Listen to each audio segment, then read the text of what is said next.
What if I told you that the three-digit number controlling your entire financial life is being quietly manipulated by billion-dollar corporations, and most Americans have absolutely no idea it's happening? This isn't a conspiracy theory. This is documented, it's legal, and it is costing the average person tens of thousands of dollars over their lifetime. Let me break this down for you right now. Your credit score, whether it's a FICO score or a Vantage score, is calculated by private companies.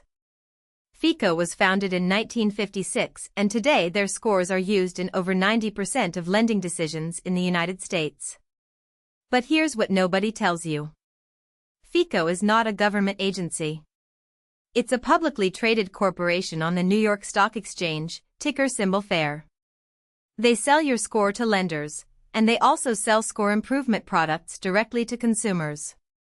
Do you see the conflict of interest there? They profit on both ends. Now let's talk about the credit bureaus. Equifax, Experian, and TransUnion collect data on over 200 million Americans. In 2017, Equifax suffered a data breach exposing the sensitive personal information of 147 million people.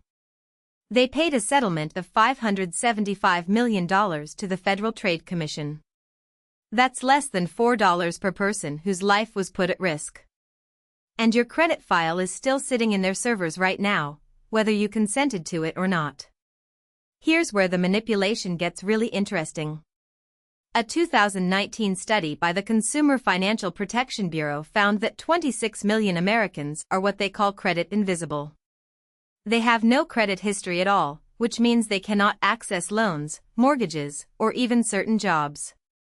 Another 19 million have unscorable files. So roughly 45 million Americans are completely locked out of the financial system, not because they're irresponsible, but because the system was never designed to include them. But it gets deeper. The credit scoring model actually penalizes certain behaviors that are perfectly rational. Closing a credit card you don't use? That hurts your score by reducing your available credit and potentially shortening your credit history.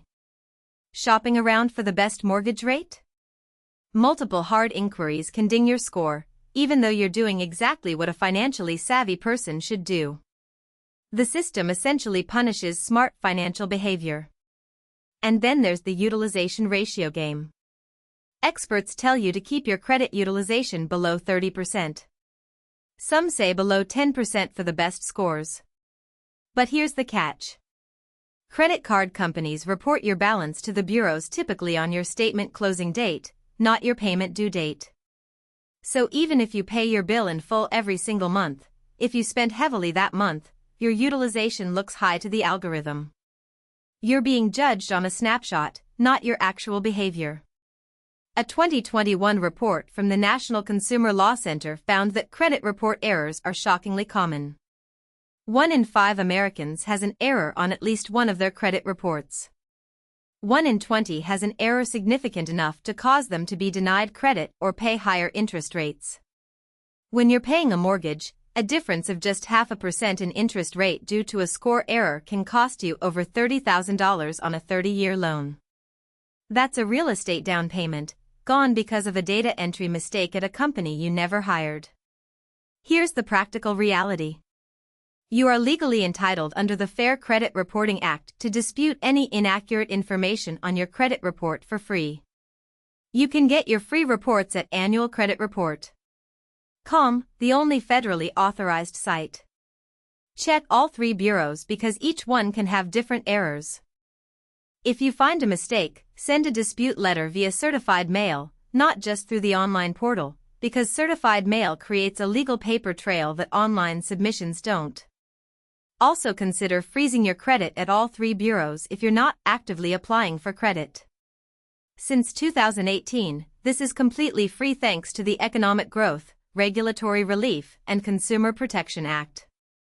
A credit freeze prevents anyone from opening new accounts in your name, and it does not affect your existing credit score at all.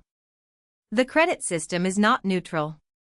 It was built by corporations, it serves corporations, and understanding its hidden rules is the only way to make it work for you instead of against you. Share this with someone who thinks their credit score is just a number.